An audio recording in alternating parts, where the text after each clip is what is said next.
நல்லா 1 ஸ்பூன் கிட்ட எண்ணெய் விட்டுருக்கேன். ஒரு 3 ஸ்பூன் கிட்ட காஞ்ச மல்லி, ஒரு 7-8 மிளகு, 1 ஸ்பூன் கிட்ட வந்து துவரம்பருப்பு, அப்புறம் 4 கிராம்பு, ஒரு துண்டு பட்டை, அப்புறம் காரத்துக்கு தகுந்தாப்புல நான் 2 டைப் ஆஃப் மிளகாவும் எடுத்திருக்கேன். அப்புறம் ஒரு 4 கருவேப்பிலை எல்லாத்தையும் வறுத்துக்கலாம். இப்போது இது நல்லாவே வந்து வறுபட்டுருச்சு. அடுப்பை நல்லா சிம் பண்ணிக்கோங்க. இப்போது ஒரு 2 ஸ்பூன் கிட்ட தேங்காய் ஃப்ளேவருக்காக ஆட் பண்ணுறேன். இது ஆப்ஷனல் தான். இப்போ அவ்வளோதான், ஆஃப் பண்ணிவிடுங்க அடுப்பை. இதை நல்லா ஆற விட்டுட்டு நம்ம பவுடராக பொடி பண்ணி எடுத்துக்கலாம். நம்ம வறுத்ததை நல்லா அரைச்சி வச்சுக்கிட்டோங்க. இந்த பவுடர் வந்து ரொம்ப முக்கியங்க. ஏன்னா நம்ம பிசிபெல்லாபாத்துக்கு டேஸ்ட் கொடுக்குறதே இந்த பவுடர் தான். இதை நம்ம ஃபஸ்ட்டும் ஆட் பண்ணுவோம், லாஸ்ட்டாகவும் ஒரு ஃப்ளேவர் கொடுக்கறதுக்காக ஆட் பண்ணுவோம். நல்லா பவுடர் பண்ணி எடுத்து வச்சுக்கோங்க.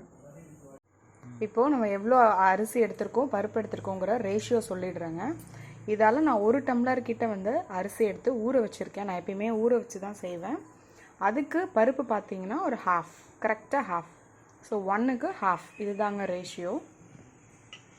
இப்போ பிசிபெல்லாபாத் பண்ணுறதுக்கு நம்ம வந்து எல்லா வெஜிடபிள்ஸும் ஆட் பண்ணிக்கலாங்க. மெயினாக வந்து சின்ன வெங்காயம் முக்கியம். ஸோ கொஞ்சம் நிறையா எடுத்துக்கிட்டிங்கன்னா டேஸ்ட் அதுக்கு தகுந்தாப்பில் இருக்கும். அப்புறம் 2 பச்சை மிளகா, அப்புறம் நான் 2 முள்ளங்கி, கொஞ்சமாக ஒரு half கேரட், அதுக்கப்புறம் கொஞ்சமாக வந்து பரங்கிக்காய், ஒரு 1/4 வந்து சௌச்சவ், பீன்ஸு, அதுக்கப்புறம் ஒரு சின்னதாக ஒரு கத்திரிக்காய், அப்புறம் 2 தக்காளி. இது கூட நீங்கள் உருளைக்கிழங்கு, முருங்கைக்காய் எல்லாம் ஆட் பண்ணிக்கலாம். வெஜிடபிள்ஸ் உங்களோட ஆப்ஷன், நீங்கள் ஆட் பண்ணிக்கலாம். ஆனால் நிறையா வந்து நீர் சத்து உள்ள காயை ஆட் பண்ணிட வேண்டாம். இதில் நல்லா 2 ஸ்பூன் கிட்ட எண்ணெய் விட்டுருக்கேன் தாராளமாக. இது கூட 1 ஸ்பூன் கிட்ட வந்து நான் கீயும் ஆட் பண்ணிக்கிறேன் டேஸ்ட்டுக்காக. இப்போது ஆயில் ஹீட் ஆனதும் நல்லா ஒரு 2 ஸ்பூன் கிட்ட வந்து கடுகு ஆட் பண்ணிக்கோங்க. அதுக்கு ஒரு 1/2 ஸ்பூன் கிட்ட ஜீரகம் போட்டிருக்கேன். இப்போ கடுகு வந்து நல்லா பொரிஞ்சிருச்சு. இப்போ ஒரு 4 கிட்ட வந்து மிளகு சேர்த்துக்கிறேன் ஃப்ளேவருக்காக. இது வந்து ஆப்ஷனல். சின்ன வெங்காயமும் மிளகாவையும் ஆட் பண்ணி 1 நிமிஷம் கிட்ட வதக்கிக்கலாம். கருவேப்பிலை ஆட் பண்ணிக்கிட்டேன், தக்காளி, அப்புறம் எல்லா வெஜிடபிள்ஸும் ஆட் பண்ணிக்கலாம். இப்போ இதை வந்து ஒரு 2 நிமிஷம் கிட்ட வதக்கியாச்சு. இப்போ 1 ஸ்பூன் கிட்ட வந்து மஞ்சள் ஆட் பண்ணிக்கிறேன். இப்போது நம்ம அரைச்சி வச்சிருந்தோம்ல வறுத்து, அந்த பவுடரை வந்து 2 ஸ்பூன் கிட்ட நம்ம ஆட் பண்ணிக்கலாம். அடுத்து ஒரு சின்ன நெல்லிக்காய் சைஸ் வந்து புளியை வந்து கரைச்சி எடுத்து வச்சுருக்கேங்க. இதை வந்து இதோட ஆட் பண்ணிடுறேன். இப்போது தண்ணி மெஷர் பண்ணி நம்ம ஆட் பண்ணிடலாம். இப்போது நான் 4 டம்ளர் கிட்ட தண்ணி மெஷர் பண்ணி எடுத்து வச்சுருக்கேன். ஸோ இது எல்லாத்தையும் ஆட் பண்ணிட்டேன். நல்லா ஒரு கொதி வரட்டும்.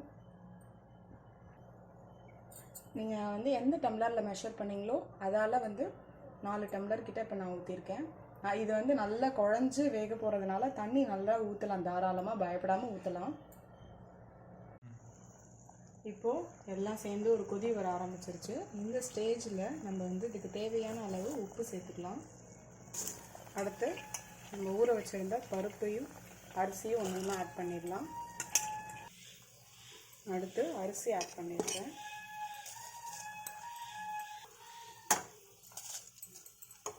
எல்லாத்தையும் ஆட் பண்ணி முடிச்சிட்டோம். கடைசியாக நம்ம பாக்கி வச்சுருக்கிறது கத்திரிக்காய் தான். இதை வந்து எப்போ மூட போகிறோமோ அந்த ஸ்டேஜுக்கு முன்னாடி போட்டால் போதும். இல்லைனா வந்து கருத்து போய் ஒரு மாதிரி ஆகிடும், கண்ணி போன மாதிரி முன்னாடியே போட்டால்.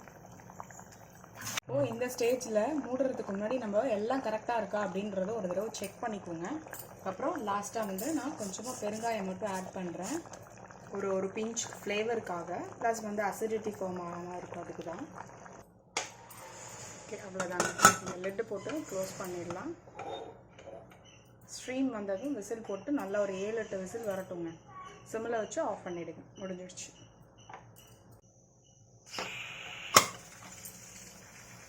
இப்போ பாருங்கள், ஒரு 8 விசில் விட்டு சிம்மில் ஒரு 5 நிமிஷம் வச்சு இறக்குனதுக்கப்புறம் நல்லா எடுத்து பார்த்து நசிச்சு விட்டுட்டு ரெடியாக இருக்குது. இப்போது இந்த ஸ்டேஜில் நம்ம பாக்கி வச்சுருந்தோம் இல்லையா, அந்த பவுடரையும் நம்ம ஆட் பண்ணிடலாம். இது எதுக்காகனா டேஸ்ட்டுக்காக தான். நல்லா ஒரு 2 ஸ்பூன் கிட்ட வந்து தாராளமாக விடுங்க. அதுக்கப்புறம் கடைசியாக வந்து கொத்தமல்லி இலைகள் வாசனைக்காக இப்போது இது கூட நல்லா 1 ஸ்பூன் கிட்ட நெய்யும் விட்டுக்கலாம் டேஸ்ட்டுக்காக.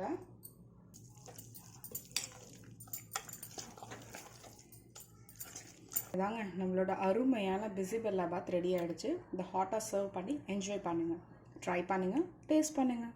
தேங்க்யூ.